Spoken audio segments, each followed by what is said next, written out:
Tu es à la recherche de la bonne école, mais tu as 1000 questions sur les formations, l'ambiance ou les débouchés. Alors bienvenue dans le podcast officiel d'Eclia School of Business. Ici, les meilleurs conseillers, ce sont nos étudiants. Ils te racontent sans filtre leur quotidien, leur choix de spécialisation et ils répondent à toutes tes interrogations sur les études en commerce, marketing ou management. Du post-bac au bac+5, découvre les coulisses de nos formations et trouve les clés pour te lancer dans les études supérieures avec confiance. Le futur, ça se prépare ici avec ceux qui le vivent déjà. Alors installe-toi confortablement, ton épisode commence.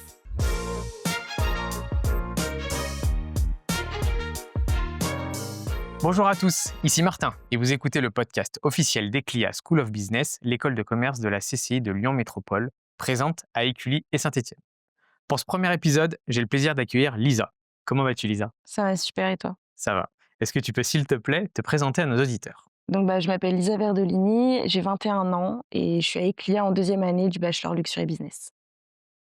Alors pour ceux qui nous découvrent, Eclia propose des formations reconnues par l'État, accessibles de post-bac au bac+5, avec des spécialisations en commerce, marketing, luxe et international. Que ce soit en initiale ou en alternance, les parcours sont conçus pour répondre aux besoins des entreprises et ouvrir de réelles perspectives professionnelles. Alors, installez-vous confortablement, c'est parti, on passe au face-à-face.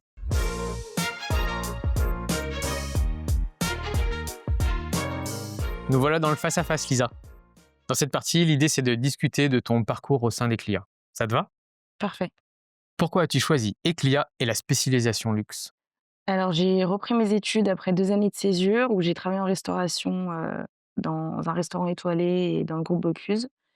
Et j'avais vraiment l'envie de approfondir mes connaissances, mais pas justement pas dans le milieu de la restauration, mais en restant dans le haut de gamme, tout ce qui est luxe, mais tout en découvrant d'autres secteurs, que ce soit la joaillerie, la maroquinerie ou la mode.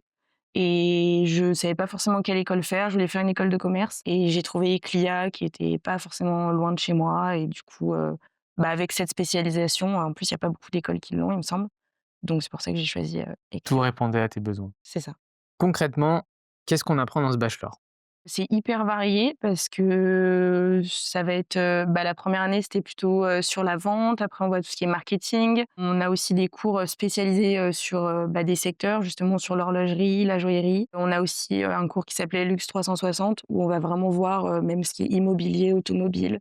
Enfin, ça va vraiment englober, tous les secteurs du luxe et après, avec des matières un peu plus précises comme la comptabilité, les formations sur Excel, les choses comme ça. Ok.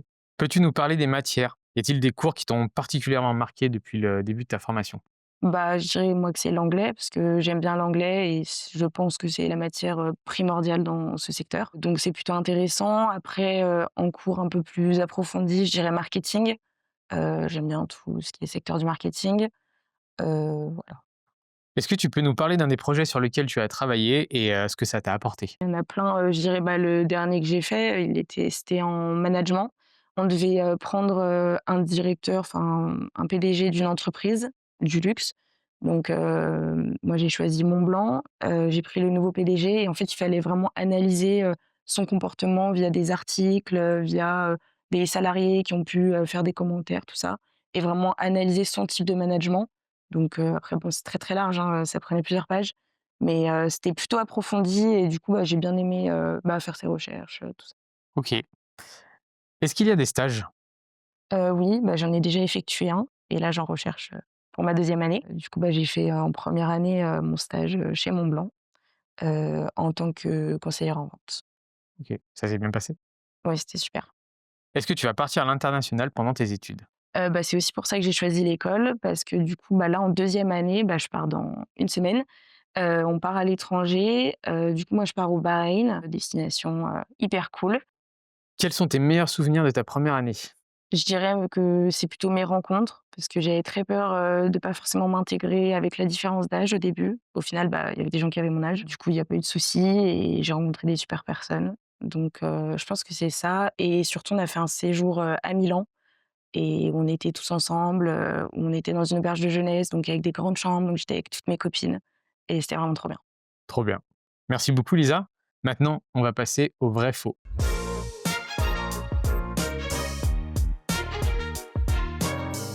On arrive maintenant au vrai-faux. Le principe, il est simple. Je vais te poser une série de questions très rapides. Il faudra que tu me répondes. Les questions sont sur ton école, le programme, la vie étudiante. OK. Ça te va? Parfait. On est parti. Le diplôme que tu obtiens est-il reconnu par l'État? Vrai. Est-ce que les étudiants viennent tous les jours en costume cravate? Faux. Les étudiants suivent-ils des projets en lien direct avec les entreprises du secteur du luxe? Vrai. Pour réussir chez Eclia, il faut être un passionné de la mode et des grandes marques. Faux. Les stages à l'étranger font-ils partie intégrante de la formation? Vrai. Est-ce que les étudiants passent plus de temps en soirée qu'en cours? Faux. Le rythme de travail est-il détendu? Ça dépend. Tous les étudiants sont-ils bilingues? Faux. Le café est-il considéré comme le carburant officiel des étudiants en école de commerce? Faux. Y a-t-il plus de filles que de garçons dans ta formation? Oui. La formation garantit-elle un emploi à la sortie des études? Oui, bien sûr. Il est possible de poursuivre ses études après un bachelor à Eclia. Oui. Le luxe n'est pas seulement la mode et la joaillerie, mais aussi l'hôtellerie, l'automobile et la gastronomie. Totalement vrai. Le bachelor Luxury Business n'est-il réservé qu'aux filles? Non. Faux. En école de commerce, tout le monde rêve de travailler chez LVMH. Pas forcément, mais pour moi, vrai. Le luxe, c'est seulement pour les grandes capitales comme Paris ou Milan. Faux. Le vrai sport des étudiants, c'est de courir après les deadlines. Vrai. Merci beaucoup Lisa. Maintenant, on va passer à la minute des auditeurs.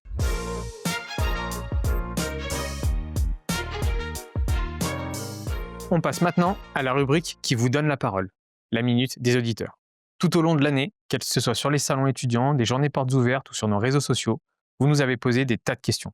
Nous en avons sélectionné quelques-unes les plus fréquentes pour que Lisa puisse y répondre en direct. C'est l'occasion de lever le voile sur des sujets qui vous intéressent vraiment. C'est parti Lisa? Oui. Quelles sont les opportunités de carrière et les débouchés après l'obtention du diplôme? Des opportunités de carrière, il y en a, je dirais, plein. Ça peut être, aussi bien dans la vente que le marketing, que la communication. Franchement, c'est hyper ouvert. Après, c'est plus, dans nos stages où il faut qu'on essaye de peut-être un peu plus se spécialiser, dans la branche, dans laquelle on a envie d'aller. Et après au niveau des entreprises, ça peut être, dans une, maison, ultra luxueuse, telle que Louis Vuitton, Saint Laurent, tout ça. Mais ça peut aussi être, dans des maisons, plus haut de gamme, enfin un peu moins haut de gamme du coup, mais comme, Sandro, Maje, Il y a le choix. voilà. Est-ce que l'école est sur Parcoursup?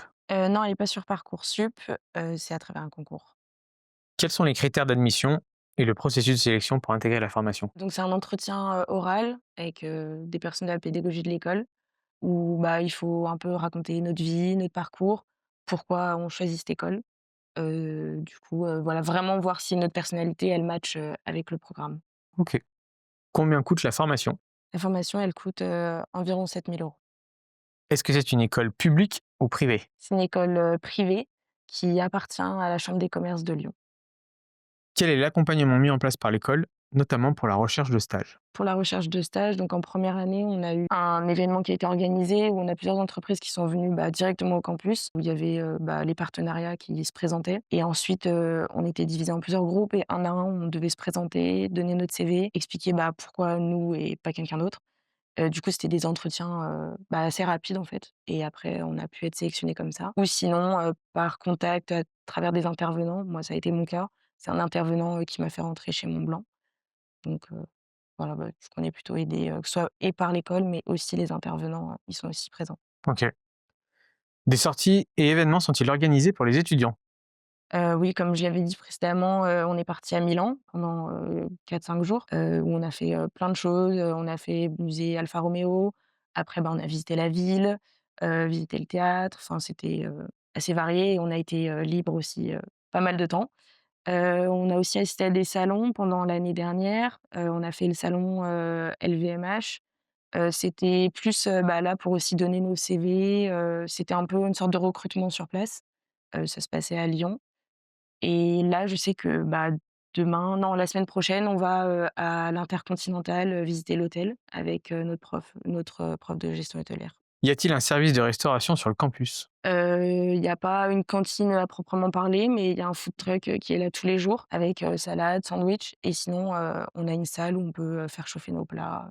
Quelle est la taille de ta promotion? Nous, on est 30, non, un peu moins, je dirais entre 25 et 30 et du coup, on est à peu près, je dirais 10 garçons et tout le reste, c'est des filles. Ok, super. Merci Lisa pour tes réponses.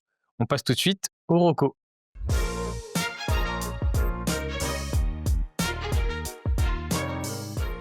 Nous arrivons presque à la fin de ce podcast et c'est maintenant l'heure des recommandations. Dans cette rubrique, c'est l'invité qui prend la parole pour donner quelques recommandations. Lisa, c'est à toi de jouer. Quels seraient tes conseils pour les lycéens qui nous écoutent? Ce serait, je pense, de rester soi-même, d'écouter ses envies. Parfois, je sais que les parents, ils sont très, «Il faut que tu fasses ça, il faut que tu fasses ça». C'est vrai que de se spécialiser, tout de suite dans le luxe, dès la première année, ça peut peut-être faire peur ou enfin, je sais pas, en tout cas, moi, c'était pas mon cas, mais je pense que ça peut faire peur et je pense qu'il faut vraiment, suivre son cœur. C'est, pour le coup, une filière de passion, que ce soit, dans l'automobile, ou la mode ou n'importe quel secteur du luxe. Je pense qu'il faut vraiment, venir, à Eclia, en tout cas avec passion, avec, l'envie de plus tard travailler dans le luxe et vous n'êtes pas obligé de tout connaître, d'avoir, des connaissances. Enfin, moi, par exemple, j'avais aucune connaissance, à part dans la restauration et l'hôtellerie et au final, ça se passe super bien et justement, j'en apprends tous les jours. Donc je pense qu'il faut vraiment pas de stress et juste, voilà, se laisser aller et suivre, sa vocation, tout simplement.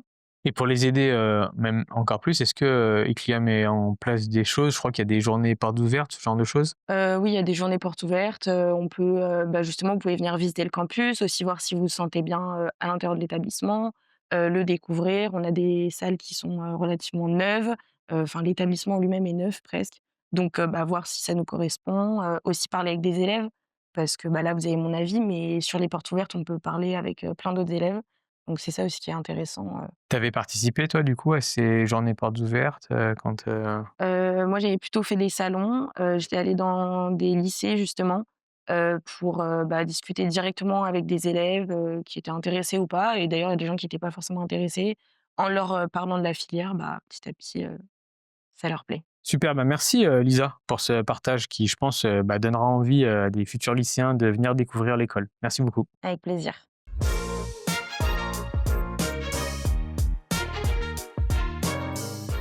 C'était le podcast officiel d'Eclia School of Business. Un immense merci à vous, chers auditeurs, d'avoir suivi cet épisode jusqu'au bout. Nous espérons que le témoignage de Lisa vous a apporté des clés utiles pour avancer dans vos projets professionnels.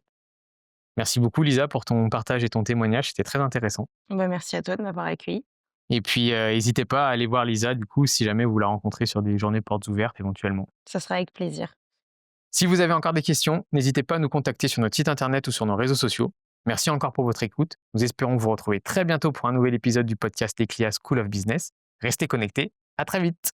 À bientôt.